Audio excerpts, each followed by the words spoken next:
Hello, thank you for watching. For this week's character, I started with a concept rather than a figure study. Of course, I still utilized reference, but I wanted the focus of this character drawing to be on the small story I was trying to tell. Increasingly, I want to focus less on drafting skills and more on the skills of telling character stories in each picture. I think this is probably the best path to becoming a competent storyboard artist.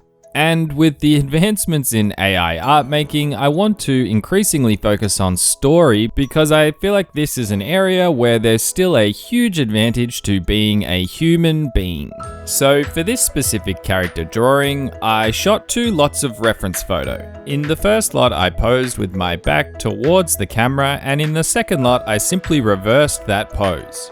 Using that reference image, I attempted to draw 2 different versions of the same character with radically different proportions. The face of the frontward facing character gave me trouble pretty much the entire way through.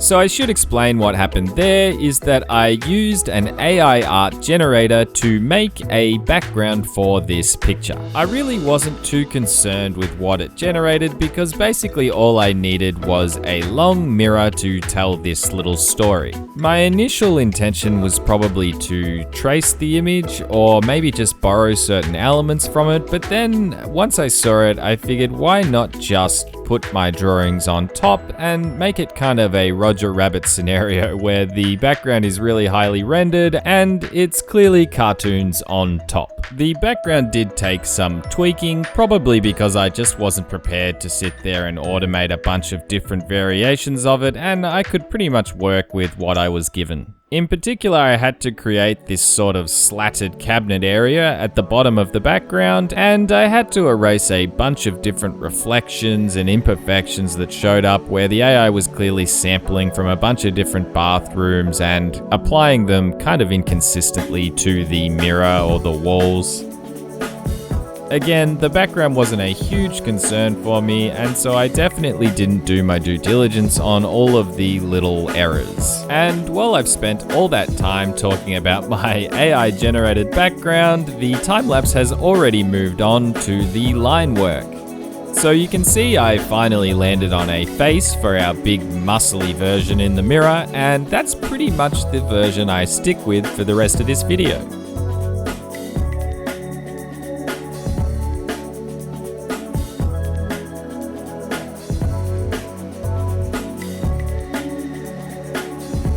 Laying down the grayscale now for both characters, and this is the second one in a row where I have not applied my trick, which is to start with a multiply layer and indicate the general light source just by throwing down shadows first.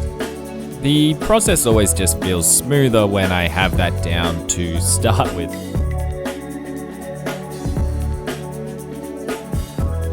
I regret now going for the darkest possible value for the hair, but hopefully it comes together in the end when the color is added.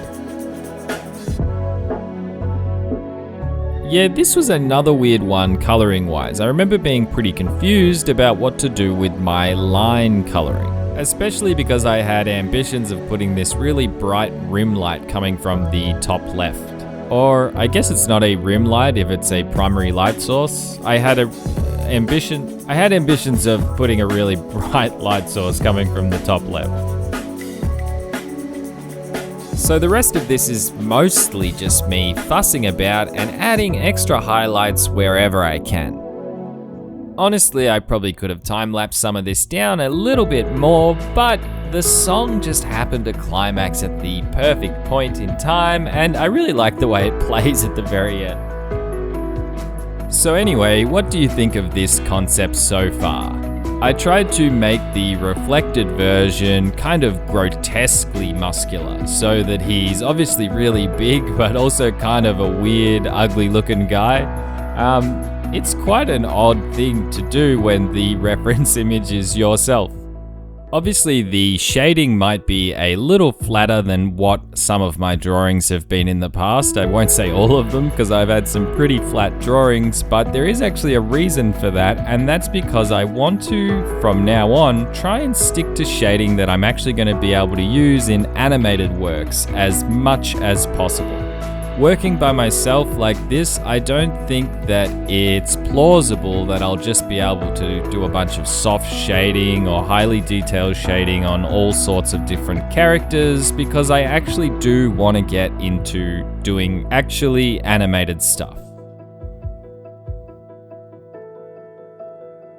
And just fixing up the AI background before I apply the final effects. And that's where I call it finished. So if you made it this far, thank you very much for watching.